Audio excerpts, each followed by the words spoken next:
Oke, welcome back to Ruang Intelektual. Kali ini kita sudah sampai di episode yang ke-19.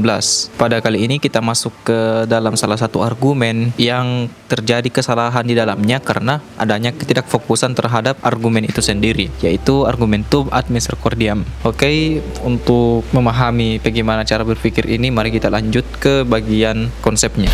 Nah, di sini dinyatakan bahwasanya argumen yang kita bahas kali ini adalah argumen yang menyandarkan dasarnya atau kesimpulannya itu kepada belas kasihan. Baik itu belas kasihannya itu berupa cinta, aspek perasaan, atau hal-hal yang membuat orang iba atau terharu.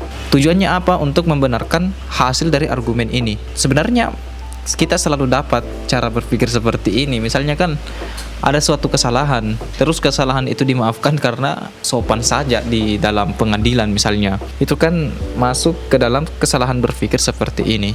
Oke, untuk memperjelas seperti apa konsep yang dimaksud di sini, mari kita lanjut ke bagian contoh-contohnya.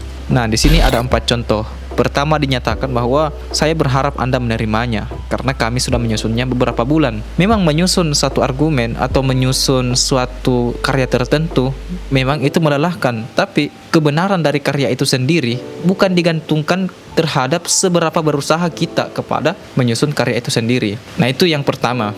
Kedua, nah di sini nyatakan lagi, saya mencuri karena saya miskin dan tidak bisa memenuhi kebutuhan pokok.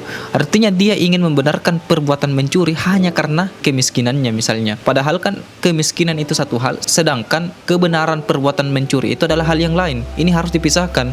Argumen yang seperti ini ingin mengharmonisasi perbuatan mencuri ini dengan keadaan miskin ini. Itu yang kedua. Sedangkan yang ketiga ini, nah coba lihat yang ketiga ini unik sekali. Saya anak yatim. Tolong jangan jatuhkan nilai ujian saya. Kan ini agak lucu juga, apa hubungannya anak yatim dengan nilai ujian kan? Artinya ini dua hal yang tidak nyambung dihubung-hubungkan dengan perasaan tertentu atau belas kasihan tertentu. Nah, itu yang ketiga. Yang keempat ini, kejahatannya ingin dimaafkan karena sopan dalam sidang misalnya. Harusnya kan misalnya dihukum 20 tahun penjara tapi diringankan menjadi 5 tahun karena sopan atau karena wajahnya kelihatan kasihan. Nah, kalau misalnya kita mendapatkan cara berpikir seperti ini, bagaimana kita menyikapinya? Nah, kita akan bahas di bagian selanjutnya. Nah, di sini ada 4 catatan yang saya masukkan untuk menyikapi bagaimana cara berpikir seperti ini. Coba lihat ini, bagian pertama. Dorongan untuk mengasihani tidak punya kaitan dengan pernyataan yang dilontarkan sebelumnya. Dan rasa kasihan itu tidak bisa menjadi bukti benar atau salahnya statement tertentu atau argumentasi tertentu. Perbuatan itu tidak bisa menjadi benar atau salah karena hanya gara-gara kasihan saja. Itu yang ingin ditekankan pada poin pertama. Poin kedua, iya betul kasih sayang itu penting. Tapi kalau kita belajar filsafat dasar atau filsafat aksiologi, ada namanya kebenaran yang logis, ada juga kebenaran yang non logis.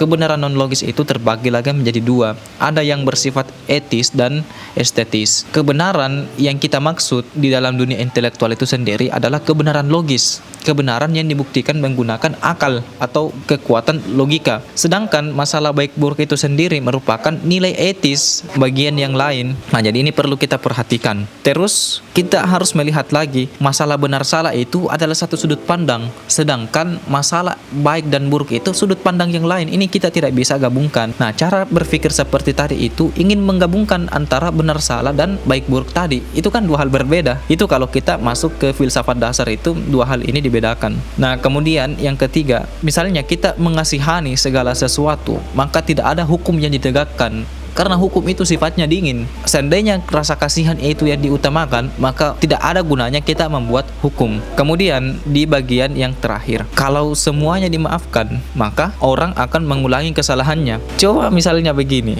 perbuatan korupsi. Kenapa perbuatan korupsi itu terulang-ulang? Karena terus-menerus perbuatan korupsi itu tidak dibuatkan hukuman yang membuat pelakunya menjadi jera, tapi malahan ada pemaafan di sana, ada pemakluman di sana. Ujung-ujungnya akan bermuara pada kesalahan ini tidak apa-apa kalau begitu, tidak ada resiko tertentu, kan akan muncul mindset seperti itu. Oke, jadi begini cara menyikapi, cara berpikir seperti ini. Yang paling penting itu di poin kedua tadi, yaitu baik dan buruk itu satu hal, sedangkan benar dan salah itu adalah hal yang lain. Itu harus dibedakan. Kita tidak bisa membenarkan sesuatu itu berdasarkan sesuatu itu baik atau buruk, itu beda. Oke, jadi terima kasih sudah mendengar, karena ya sekali lagi logical fallacy itu merupakan salah satu kajian yang sangat penting karena Nah, apalagi yang mendasari perbuatan kita kalau bukan pikiran kita. Kalau kita sudah tidak adil sejak di pikiran, maka kita akan tidak adil juga pada perbuatan kita. Nah, di sini ada satu quotes yang sangat penting bahwa kita harus bertindak dengan tegas, bukan dengan tindakan yang keras. Oke? Kalau ada yang salah mohon dimaafkan dan diluruskan. Kalau ada yang kurang, ya silahkan ditambah-tambahkan di kolom komentar. Oke, sekian. Allahu ta'ala a'lam.